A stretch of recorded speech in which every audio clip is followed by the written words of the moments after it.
KTRK-TV. This is Mission Control Houston. Please call station for a voice check. Station, this is KTRK-TV. How do you hear me? We hear you loud and clear, Tom. How do you hear us? I hear you just great, Scott. It is really great to talk to you once again. I just have to ask you, after all this time, how are you holding up there physically and mentally? Yeah, we're holding up pretty good. Both Misha and I, we're hanging in there. You know, a year's a long time, and feels like, at least for me, that I've lived my whole life up here sometimes. And but it's not like we're climbing the walls or anything to get out of here. We're still doing productive work, and we still have a pretty high energy level. So all's good. This trip has obviously, or will be, more than double your last one. Can you tell the difference on your body this time? You know, a lot of the effects of microgravity on our physiology are things we can't see. They're the effects on our bone mass. You know, some muscles. I mean, I could tell a little bit where you know, due to exercise, you get more muscles some places and less somewhere else, specifically in your calves, because we don't walk a lot. You know, they get pretty small. But you know, also there's a little bit of effects on vision, but I haven't seen any changes there. And then there are the effects on your immune system and you know, the effects of radiation on us at a genetic level, which are things we don't see. But hopefully, you know, we'll learn about those. And when the ground analyzes all the data and writes you know, papers on this and does you know, the post-flight research, we'll come to know a lot more about being in space for a really long time.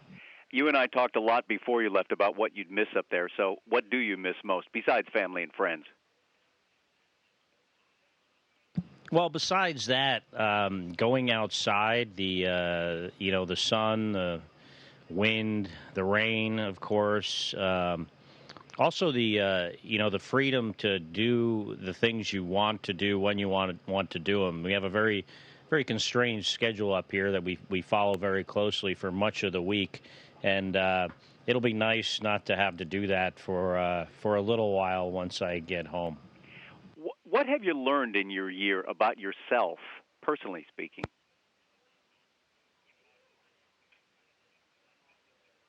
Well, you know, I think that I've learned a little bit more about you know, how I can deal with being in a situation like this, being confined and you know, separated from the rest of humanity. You know, I think I handle it pretty well. But you know, one thing I've also learned is just the you know, the power of our ability to dream big and do great things. I mean, I am always amazed at the you know, the scope and capacity of the space station we built. And you know, the more time I'm here, the more impressed I am by it, and the more faith I have in our ability, if we want to, if we decide to do great things, that we can achieve them. What's the first thing you'll do when you come back to Earth besides hug your family and friends? What do you want to eat? What do you want to do? You know, my daughter Samantha asked me that last night, that very question. And, you know, the food, although you miss, like, fresh food, is not as important as the experience of just sitting down and relaxing and, you know, where your stuff, your utensils, everything doesn't float away. So I miss, you know, the experience more than what we actually get to eat. But Misha and I, Misha's right next to me here, right, we actually have a pretty common thing that we both desire to do, and that's like jump into some water. And, you know, we don't take a shower up here or a bath, and we both crave, like, jumping into a pool. Well, I can understand that. Let me ask you this. Do you dream differently up there when you're sleeping? Yes. You know, when I was here last time, people asked me if I, like, dreamt, if I had space dreams or Earth dreams, and I couldn't remember. So this time I made a point to write them down. And what I learned is, in the beginning, I dreamt mostly of Earth, and then kind of, you know, more space dreams throughout the middle, and now I'm kind of dreaming more about the Earth again. And but the interesting thing is by writing them down a lot, especially in the beginning, it kind of taught me how to remember them. And it's kind of like a skill that you can develop, I guess. The two of you really have risked it all. I mean, not only physically, but some life experiences, all of that for a year in space. Why? Well, for me, it's more about doing something that I believe in and important. I believe in space flight and why we do this and the benefits it has to humanity. So it's more about that than doing something, exciting and challenging on a personal level. So, I do it because I think it's important for us as a species to continue to press, the limits of what we're capable of doing. And, I'm just privileged to be a part of it. Now, this is really quite an opportunity with you and your brother Mark to study two guys, one in space, one on Earth, same DNA. What do you think they'll find? And Tom, do you have any questions for Mikhail? I don't. Like a lot of the experiments we do, experiments in general, you generally take a lot of samples to get statistically significant data. In the case of my brother and I, obviously there's just one, it's one sample, it's one experiment, one group, the two of us. So any conclusions we make are going to have to be pretty broad in scope and not very specific. But hopefully, by having two people that are genetically almost identical, we can learn areas where we need to look deeper and do more research into what the effects are on a genetic level from long duration spaceflight. We get a lot of radiation up here. There's a lot of other, potential effects due to this environment that we live in, this harsh environment. And by looking at two people that are very, very close together, in a lot of ways, there's a lot of things we can learn about that we need to then go and investigate further. Well, I actually do have a question for you and Mikhail, Scott, and that is, given what the two of you have been through, do the two of you ever want to go on a trip to Mars or deeper into space? Учитывая все, что вы пережили, вы хотели бы на Марс полететь? Yeah, I would actually do that, but it would, clearly depend on the timing and, exactly what the mission was, what kind of hardware we're flying. I'm certainly not a proponent of a one-way trip to Mars. I'll leave that to some more adventurous people. But I would go if the timing was right. Okay. Well, it's been great talking to you. We will. Yes. It's been great talking. I was going to ask the same thing of Mikhail. Would he do it? Actually, we did fly to Mars already. If you think about the time that we have spent on station, now we just got to get back home from Mars to the ground. I'm just kidding. That's a joke. If you think about it seriously, I agree with the commander. Yeah, it would make sense to take a break, and then if there was such an opportunity, yes, I would want to go together. And how much are the two of you exercising to maintain the bone mass and the body mass, the muscle? Okay. Yeah, it varies individually, but generally about 30 minutes a day of aerobic exercise and about an hour a day of on the resistive exercise machine, and that's about 6 days a week. But everyone has a little bit different routine. Okay. Scott, Mikhail, thank you two so much. Scott, we miss you down here. We'll miss you at Mardi Gras this weekend, that's for sure. Yeah, I wish I was going to be there with you guys. Give the best to everyone. Thank you both. Station, this is Houston ACR. That concludes the KTRK-TV portion of the event. Please stand by for a voice check from Time magazine. Moves more slowly in space than it does on Earth. Our conversation is part of our long-term coverage. Later this month, we'll release 2 more episodes. We'll show you what it's like for Scott and Mikhail to return to Earth. Station, this is Time magazine. How do you hear me? We hear you loud and clear, Jeff.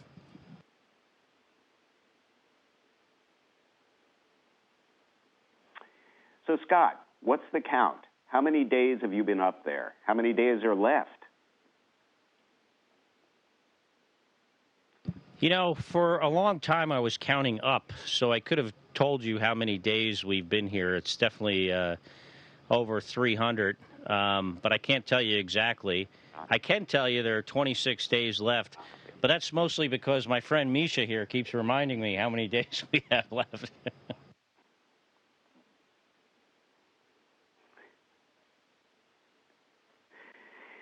Are you guys counting down the days until you return? Is this the kind of thing that you mark a hash mark off on the wall? Yeah, I take a peek at it every once in a while. I'm not counting days. I'm counting percentages, and we have like 8% left. But I got some good advice when I first got up here, and it was count up, don't count down. And I did that for a long time. But I think about probably, you know, once we got into February, I definitely look at the schedule. And one of the reasons I look at the schedule is you kind of have to think about, hey, what am I doing in a month? What does my schedule look like in a month? So, you know, previously, you know, the month look-ahead schedule, I was here. Now I'm going to be on Earth, and I have to think about those things. So it's something that's kind of hard to ignore at this point.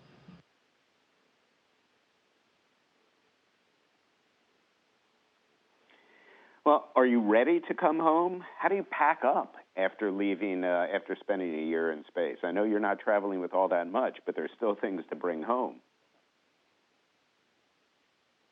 Yeah, we can bring a little bit of stuff home on the Soyuz, and you know, about 1.5 kilograms worth of stuff, and then we can bring the stuff that would probably be equivalent to a carry-on bag. And I have a lot more stuff up here, mostly, you know, NASA provided equipment and actually a lot of clothing that I didn't use, and that stuff will all get thrown away. So the way you pack is you throw most of your stuff away, and then you pack up a little bit that'll go with you on the Soyuz, and then some that'll go on a future SpaceX vehicle.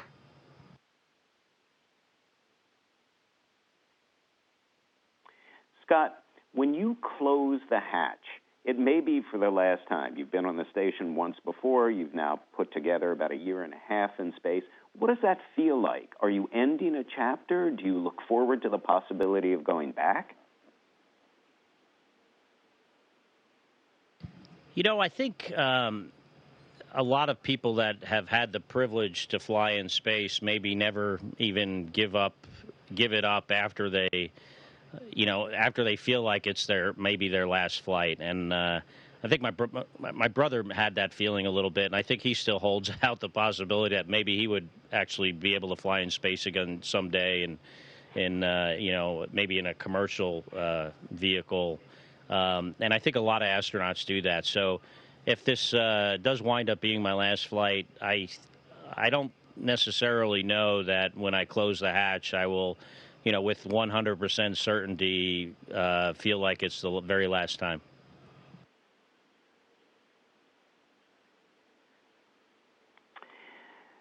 A year in space or a year on Earth are still 365 days or thereabouts. But does it move more slowly in space? Does the experience of the passage of time seem different?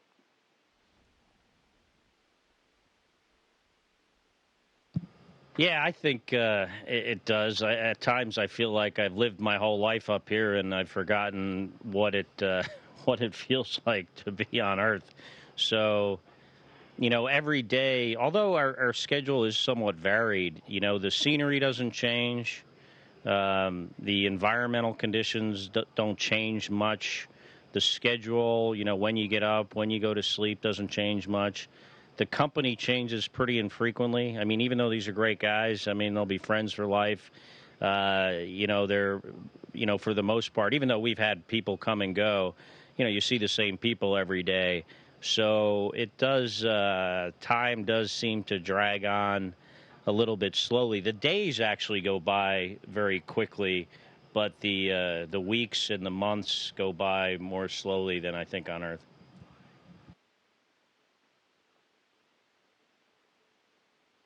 Misha, you're going to have a lot to miss about this space experience when you come home. It all seems like a grand adventure, but what will you miss the most? Will it be the zero-G, the view, the hard scientific work?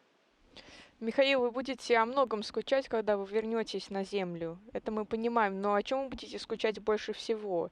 Это микрогравитация или научная работа или что? Сложно выделить, наверное, что-то одно. It's hard to think of just one thing. Yeah, I do like microgravity. Unfortunately, you have to pay for the consequences of that when you return on Earth. But I think I'll miss the crew the most. I'll miss the work on the orbit, working with the crew. Again, that's important. We have a really great team, and I will miss that on the Earth.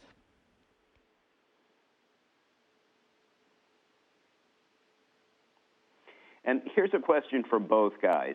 What is the thing that's been the most exciting experience you've had aboard the station this time? And what was the most boring thing you had to do aboard the station? Теперь вопрос для вас обоих. Что было самое яркое, самое интересное на станции, и что было самое скучное в этот раз? You know, I always say that, and I'll give you a specific here, but I do always say that what I like about this is the challenge of doing something very difficult, working hard at it, and being successful, hopefully, and I really enjoy that, and it's kind of the little things. Some not so little, like yesterday we fixed the carbon dioxide removal system in one day, which, we felt like we needed to get it up and running again, and doing that in one day was some very challenging and rewarding work, and I really enjoy doing that type of stuff. But I had never done a spacewalk before, so if I had to pick one thing, I would say, going outside for the first, second, and third time would be, for me, the most memorable. And the most boring things, I don't know. That's a tough one. I never really find myself bored up here. What I generally find myself with is not enough time to do the things I would like to do, the things I want to get done. It's not like I sit around and, watch a lot of TV or read a lot of books up here. I'm always doing something. And now that I'm getting towards the end of this, I feel like, I probably have, more stuff to do than I have time to do it.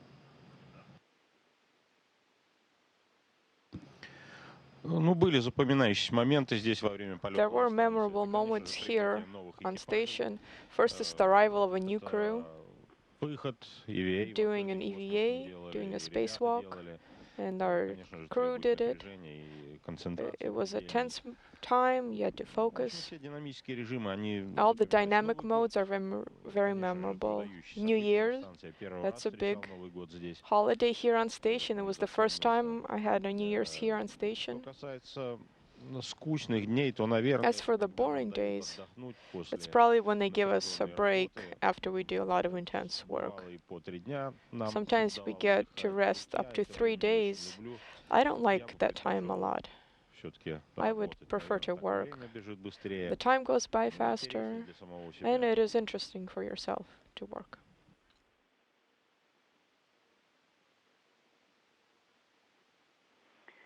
Well, Godspeed, gentlemen. We thank you for your time, and the Time Video team and I look forward to returning to Kazakhstan and being there to do our part to help welcome you home on March 1st. Yeah, thanks, Jeff, and it'll be great seeing you guys there when we get back to Earth.